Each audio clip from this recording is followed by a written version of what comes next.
In the grand theatre of human history, two names stand as the ultimate architects of our political reality: Niccolò Machiavelli and Thomas Hobbes. One, a disgraced diplomat from the blood-soaked streets of Renaissance Florence; the other, a scholar fleeing the chaos of the English Civil War.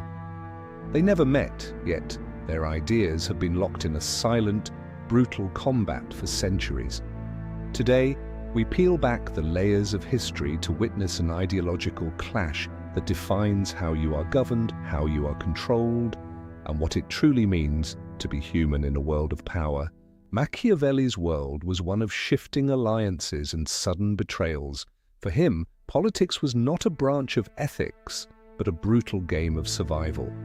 He watched as the Medici family rose and fell, learning that the only constant in human affairs is change, and that change is driven by the virtue of the individual.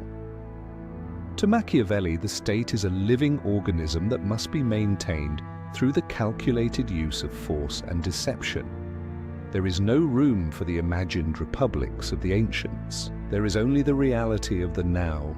A century later, Thomas Hobbes looked upon a different kind of darkness, witnessing the visceral horror of the English Civil War, where neighbour slaughtered neighbour. Hobbes concluded that without a central authority, life was solitary, poor, nasty, brutish, and short. He didn't seek the glory of the prince, he sought the absolute stability of the sovereign. For Hobbes, the greatest evil was not tyranny, but the war of all against all that erupts whenever the central power falters. Imagine Machiavelli reading Hobbes's Leviathan. He would likely smile with a touch of condescension. He would argue that Hobbes is fundamentally naive for trusting in the permanence of a social contract. To Machiavelli, a contract is merely a piece of parchment that lasts only as long as it serves the interests of those who hold the swords. He would tell Hobbes that the mortal god he created is a paper tiger if the man sitting on the throne lacks the cunning of the fox to see the traps and the strength of the lion to frighten the wolves. Machiavelli would analyze the Leviathan not as a savior, but as a rigid structure destined to crumble. He believed that institutions are static, while human nature is dynamic and fickle. Men are ungrateful, fickle, simulators and deceivers, he wrote. He would argue that Hobbes's focus on legalistic legitimacy is a weakness.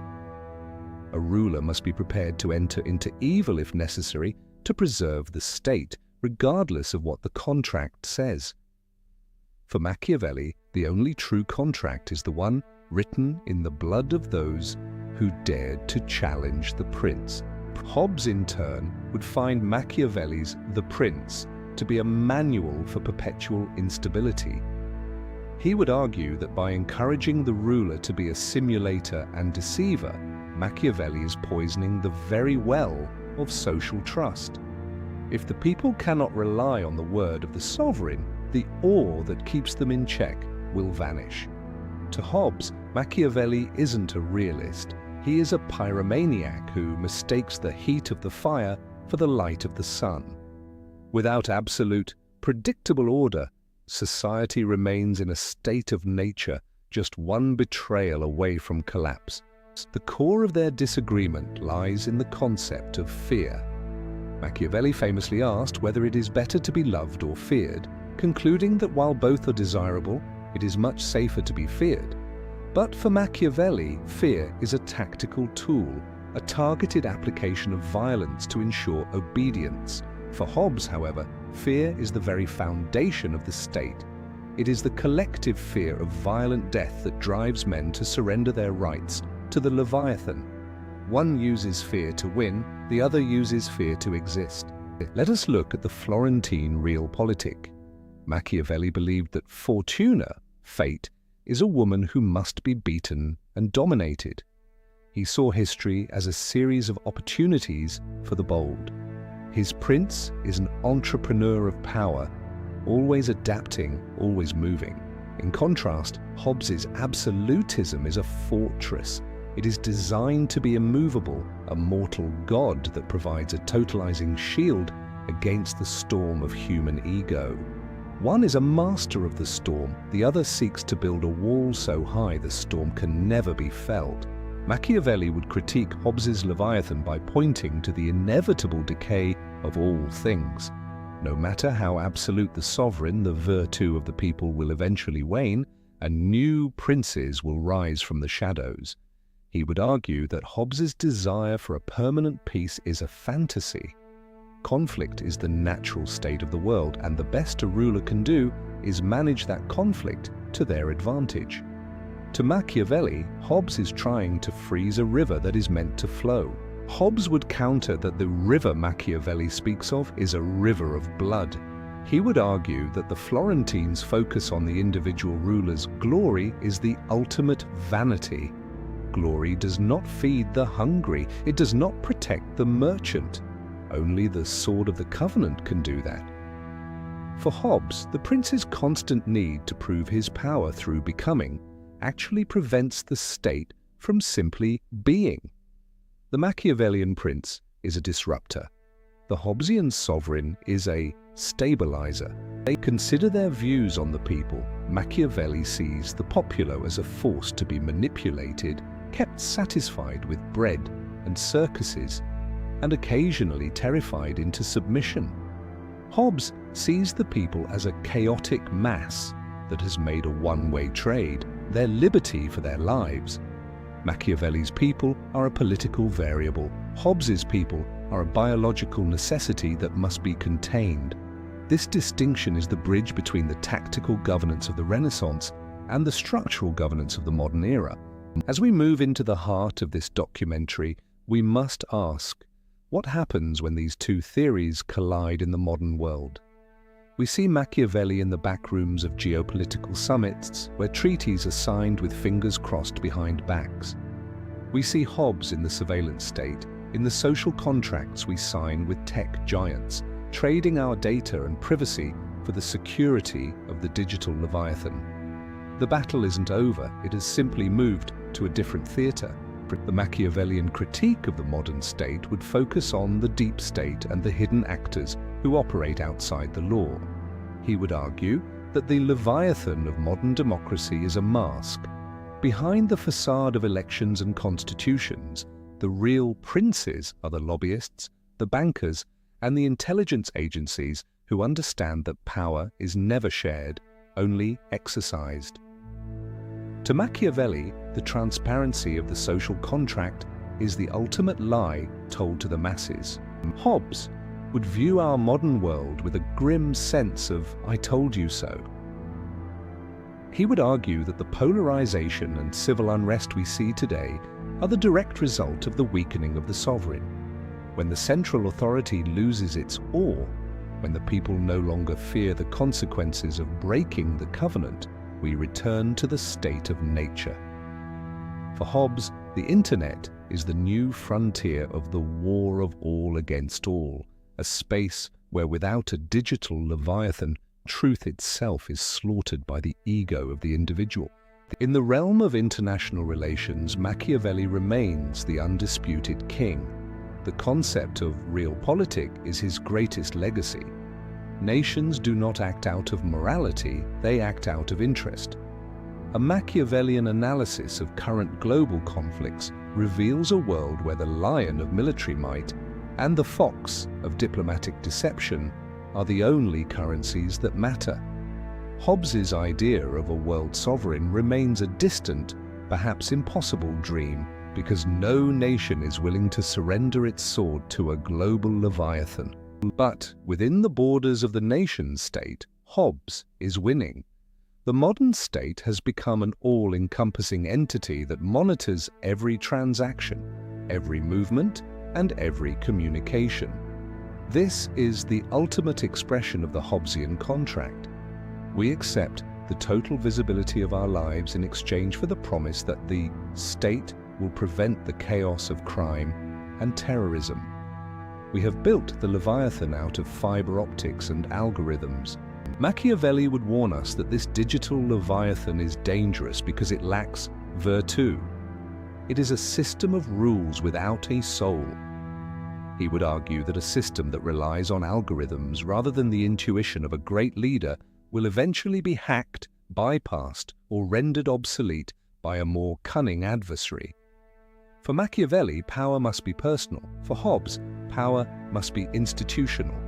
This is the fundamental tension of our age. Do we trust the leader, or do we trust the system? The concept of necessity is central to both. Machiavelli argues that necessity excuses the prince's crimes. Hobbes argues that necessity, the need for survival, is the only reason the state exists. But who defines what is necessary? In a Machiavellian world, the prince defines it. In a Hobbesian world, the sovereign's definition is final and absolute. Today, we see this in the state of exception, where governments suspend laws in the name of safety. Both thinkers would recognize this moment as the purest expression of power. Let us examine the role of religion. Machiavelli saw it as a tool, a pious cruelty to be used by the prince to unify the people. Hobbes saw it as a threat, a secondary authority that could challenge the sovereign. He insisted that the sovereign must also be the head of the church to prevent divided loyalties. Today we see this in the struggle between secular states and ideological movements. The Leviathan demands total loyalty, while the Machiavellian actor uses ideology to subvert that very loyalty. If Machiavelli and Hobbes were to sit down today, their debate would likely center on the end of history. Hobbes would argue that we have finally reached the goal, a global system of states that mostly prevents large-scale war through a network of mutual fear. Machiavelli would laugh, pointing to the rising tensions, the hidden cyber wars, and the fragile nature of our global economy.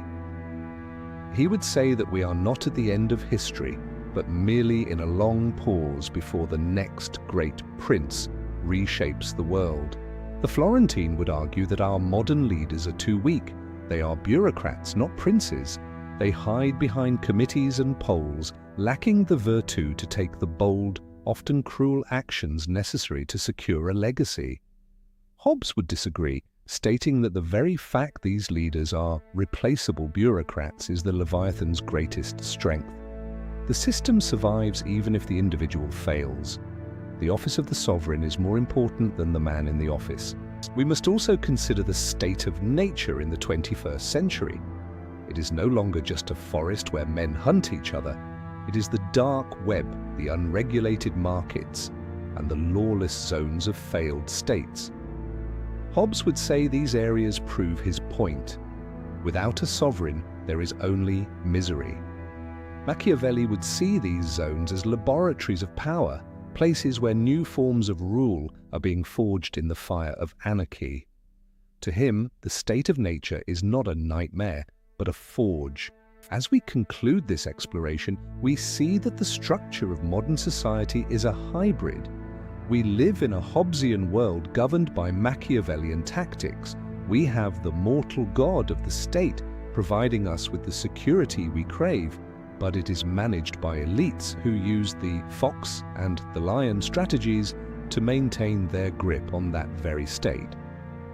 The social contract is the stage, but the prince is still the lead actor in the wings. Who predicted our future with greater accuracy?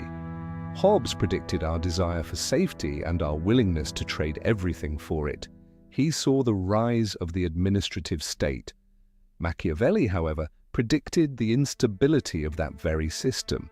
He saw that power is never static and that human ambition will always find a way to circumvent the rules. Hobbes gave us the what of government, but Machiavelli gave us the how of power. In the end, perhaps they are two sides of the same coin. Hobbes provides the architecture of the cage, and Machiavelli provides the instructions for the person who holds the key. We are the subjects of the Leviathan, but we are also the descendants of the prince's ambition. As the world moves toward an uncertain future, driven by AI, climate collapse, and shifting global hegemony, their voices echo louder than ever in the halls of power. The lesson for the modern citizen is clear. To understand the world, one must look past the rhetoric of justice and rights and see the raw machinery of control beneath. Whether you believe in the necessity of the Leviathan or the inevitable rise of the prince, you are a participant in their grand experiment. The question is no longer who is right, but how much of your soul you are willing to trade for the order they promise. Machiavelli and Hobbes, the fox and the Leviathan. Their debate is the heartbeat of our civilization. As long as men seek power, and as long as they fear the dark, these two giants will continue to haunt our politics, our wars, and our dreams of a perfect state. The documentary of humanity is still being written, and the ink is the same as it was 500 years ago. The blood, the sweat, and the unyielding will to rule.